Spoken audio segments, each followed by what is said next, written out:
I'm a fine port ATB. Possible warship visual. Mark that bearing. আসসালামু আলাইকুম viewers. সম্প্রতি মিয়ানমারে একটি জনপ্রিয় ডিফেন্স বেস প্রকাশ করেছে যে মিয়ানমার अस्सलाम वालेकुम वीवर, फिर से बहुत ही ज्यादा इम्पोर्टेंट वीडियो है। बांग्लादेश की नेवी के रिलेटेड जदीद और पावरफुल किस्म की जो सबमरीन है उनको बांग्लादेश की नेवी का हिस्सा बनाना चाहिए। क्या फ्यूचर में बांग्लादेश ऐसा करने में कामयाब होगा? इससे पहले हमारे पास एक बांग्लादेश की सबमरीन के रिलेटेड एक वीडियो क्लिप है, पहले उसको देख लेते हैं। तो विदाउट वेस्टिंग टाइम वीडियो को स्टार्ट करते हैं। I am a fine port ATB. Possible warship visual. Mark that bearing. আসসালামু আলাইকুম ভিউয়ার্স। সম্প্রতি মিয়ানমারে একটি জনপ্রিয় ডিফেন্স বেস প্রকাশ করেছে যে মিয়ানমার 2030 সালের মধ্যে বেশ কয়েকটি আপগ্রেডেড কিলো ক্লাস সাবমেরিন তাদের বহরে রাখবে। শুধুমাত্র সেই পেজ না, বিভিন্ন জনপ্রিয় website Asia Times, South Asian Monitor, The Diplomat, Bangkok Post, Economic টাইমসও একই কথা বলছে। কারণ তাদের শত্রুভাবাপন্ন প্রতিবেশী দুই দেশ বাংলাদেশ এবং থাইল্যান্ডেরও সাবমেরিন বহর রয়েছে। এটা বার্মিজ নেভির জন্য স্বাভাবিক, আর তাদের মডার্নাইজেশন প্ল্যান হিসেবে সেটি আসলেও কার্যকর হয়েছে। আপনারা জানেন ইতিমধ্যে তারা ভারত থেকে একটি 31 বছরের পুরনো কিলো ক্লাস সাবমেরিন কিনেছে, যা মূলত তারা ট্রেনিং পারপাসে ইউজ করবে। যাই হোক, প্রত্যেক দেশই তাদের সামরিক বাহিনীর আধুনিকায়নের প্রতি মনোযোগী এবং বাংলাদেশও তার ব্যতিক্রম নয়। বাংলাদেশ চীন থেকে দুইটি আপগ্রেডেড মিং ক্লাস সাবমেরিন ক্রয় করেছে, যা 2017 সালে বাংলাদেশ নৌবাহিনীর বহরে যুক্ত হয়েছে। আচ্ছা, একটা জিনিস কি আপনারা খেয়াল করেছেন?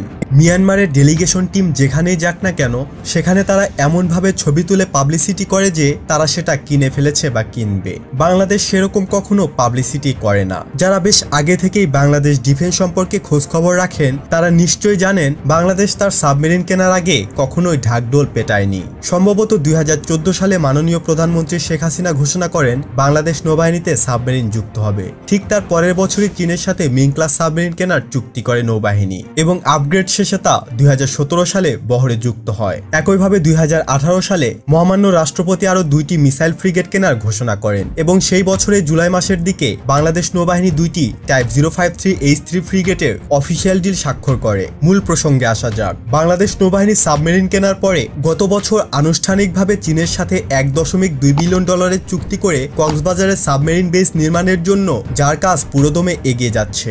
2018 সালে সংসদে আইনমন্ত্রী আনিসুল হক বলেন নৌবাহিনীর জন্য survey vessel, submarine rescue ship, corvette, frigate কেনা হচ্ছে। সাবমেরিন রেস্কিউ শিপ মূলত সাবমেরিন উদ্ধার কাজে ব্যবহৃত হয়।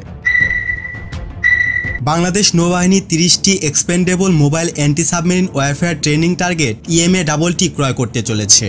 এগুলোই কি নির্দেশ করে না যে বাংলাদেশ আরো সাবমেরিন কিনবে? এখন প্রশ্ন আসতে পারে, বাংলাদেশ নেভি তাহলে সাবমেরিন রাখবে কোথায়? ভাই, পটুয়াখালীতে বাংলাদেশের এবং দক্ষিণ এশিয়ার অন্যতম বৃহৎ নেভাল বেস শেরেবাংলা প্রতিষ্ঠিত হচ্ছে, যেখানে সাবমেরিন রাখা সম্ভব। বর্তমানে যেরকম ভাবে ইশাখা বেইজে রাখা হয়েছে, বাংলাদেশ নেভি বিভিন্ন দেশ থেকে সাবমেরিনারদের ট্রেনিং দেওয়া হচ্ছে। সেই সাথে দেশেই নিজস্ব সাবমেরিনে প্রশিক্ষণ দেওয়া হচ্ছে। দক্ষিণ কোরিয়া, জার্মানি, তুরস্ক এইসব দেশ থেকেও সাবমেরিনারদের ট্রেনিং দেওয়া হচ্ছে।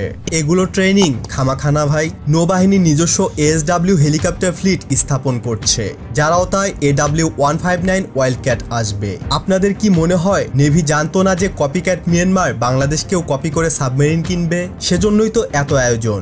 ডেডিকেটেড ASW LPC স্কোয়াড্রন সেজন্যই গঠন করা হচ্ছে। অপেক্ষা করুন, হয়তো শীঘ্রই আরো সাবমেরিন আসবে। উন্নত দেশ থেকেও আসার সম্ভাবনা উড়িয়ে দেওয়া যায় না। ব্লু ইকোনমি বাস্তবায়নে নেভির শক্তিমাত্রা বাড়ানো অবশ্যই কর্তব্য এবং সরকার সেটিই করছে এবং করবে। আপনার কি মতামত তা জানিয়ে দেবেন নিচের কমেন্ট বক্সে। আজ এই পর্যন্তই। নতুন কোনো ভিডিও নিয়ে খুব দ্রুতই হাজির হব ইনশাআল্লাহ। সে পর্যন্ত ভালো থাকুন, সুস্থ থাকুন, ইনফরমেটিভ বাংলার সাথে থাকুন। দেখা হবে আবারও। আল্লাহ হাফেজ।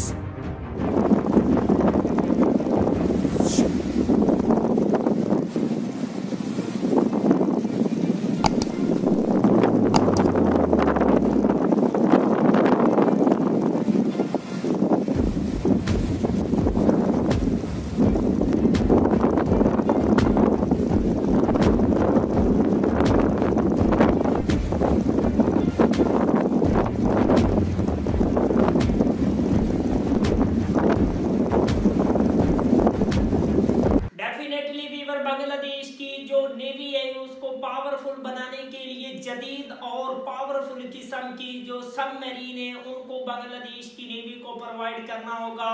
लेटेस्ट जो टेक्नोलॉजी से लैस हैं सबमरीन, उनको बांग्लादेश को हासिल करना चाहिए। और मॉडर्न जो दौर चल रहा है इसमें मॉडर्न किस्म की सबमरीन बांग्लादेश की नीड है। इंशाल्लाह जिस तरह बांग्लादेश जदीद फाइटर जेट बाय करेगा, जदीद और पावरफुल किस्म की सबमरीन भी इंशाल्लाह बाय करेगा। मिलते हैं नेक्स्ट वीडियो में इंशाल्लाह, तब तक के लिए अल्लाह हाफिज।